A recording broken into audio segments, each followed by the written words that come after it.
Hello, and thank you for joining me for this video presentation today. The topic is using MongoDB with IBM Transformation Extender 10 Design Server. Please feel free to follow me on Twitter at PaulBrettIBM. Okay, so first things first, let's have a look at a couple of administrative tasks. On my virtual machine here, I have the Redis program running, which is in a subdirectory of my product installation under REST API Redis. I also have the MongoDB installed and running as a service. And finally, Tomcat is up and running and sharing the design server application.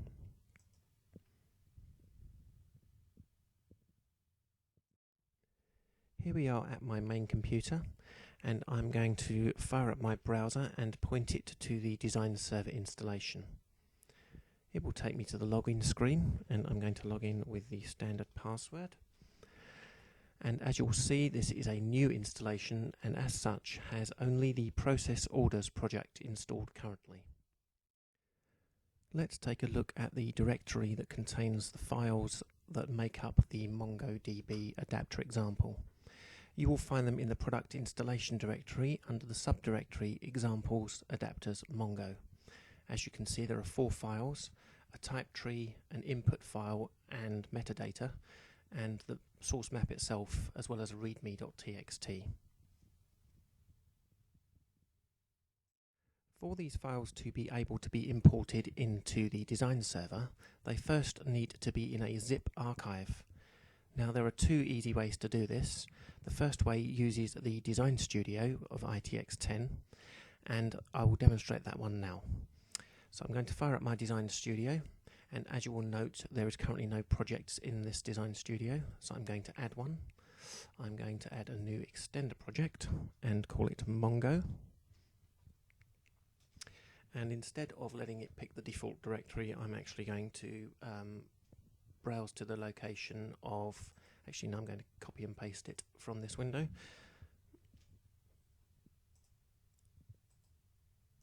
And click the Finish button.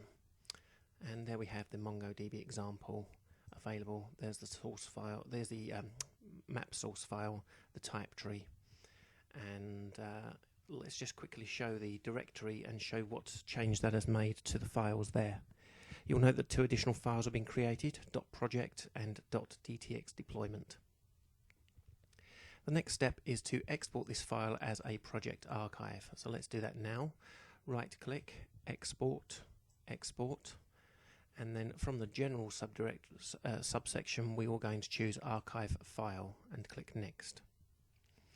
I'm going to export the whole project, all the files that are there, and I'm going to export it to a file called mongo.zip in the same directory. So let's go ahead and click Finish there. And now back at the File Explorer view, you will note that I have a mongo.zip file. Okay, so that's the export process from the Design Studio finished. Next step is to import it into Design Server.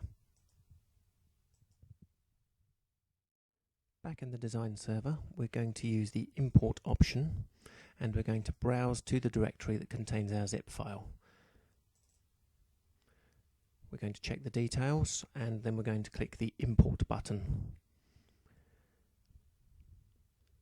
This may take some time.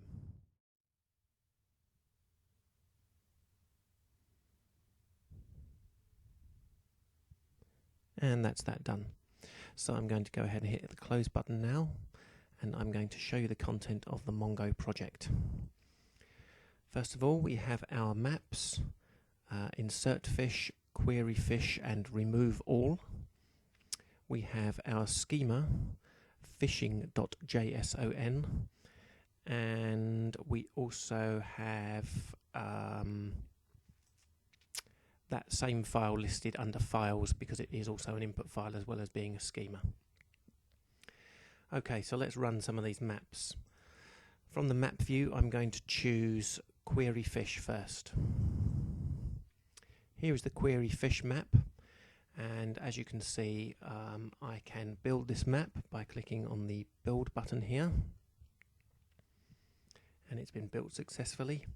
And I can click the run option and the map has been executed. It's worth bearing in mind that this has not been executed on my local machine, but instead it has been executed on the design server machine, and any files created would be over there. Let's have a quick look at the output that is available on the output side. And as we can see, we have a blank window. There's currently no fish in the FishDB database on MongoDB, so that's why this is currently empty. So let's go ahead and open the insert fish map. Okay, so the insert fish map reads the JSON file on input and then inserts it into the database. So let's build and run that map now. Build. Successful. Run complete. Okay, so it says it's inserted data into the database, but has it really? Let's go back to the query fish map and just run that one more time. Run complete, and have a quick look at the output data that is shown now. View data, and as we can see, it's retrieving some information, we assume, from the database. Well, there's no need to assume, because I'm going to quickly switch back here to the design server. I'm going to fire up the MongoDB client application. I'm going to switch to the FishDB and run a query to query the database. And as you can see, it's bringing back that one record that we have inserted using the map. Okay, let's move that out of the way for the moment and execute one final map. From the maps directory, we are going to run the remove all map. We need to build first. Then we are going to run. Run is now complete. Let's switch back to the database, the design server machine, and we can see that our query now brings back no records at all. So there we have it. That is importing and using the MongoDB examples in Design Server. I did say that there was a second way to create the archive file, and so I'm going to go through that now. First thing I'm going to do is close these maps, and I'm going to go back to the home area. I'm going to right click and delete the project Mongo, so we're back to where we started. Okay, in my Design Studio I'm going to delete the project here. I'm not going to tick this delete project contents. I'm just going to delete the project from the Design Studio view. Let's close that window for now. Back in the file view, if we get this directory back to the way it was before by removing the mongo.zip, the DTX deployment file and the project file, we can then show you the second way of creating that archive file. Okay, so we're back to where we was before. Windows automatically comes with a way to create archive files. If you highlight all the files that you want to put into an archive and then right click, I have 7-zip installed on my machine, so I could choose 7-zip and add it to mongo.zip. But not everybody has 7-zip, so I'm going to show you the standard Windows method, which is send to compressed zip folder. I'm going to type in a name for that folder, MONGO, and there we have mongo.zip created again.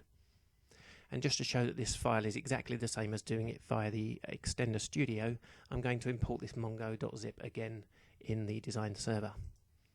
So back in the Design Server, I click the Import button, browse to my directory, choose the Mongo zip that I've just created, hit the import. That went a bit quicker. We'll click Close, and we have one project called Mongo. If we go into that project, we have the same 3 maps: remove all, query fish, insert fish. Okay, so that's my demonstration for today. Thank you.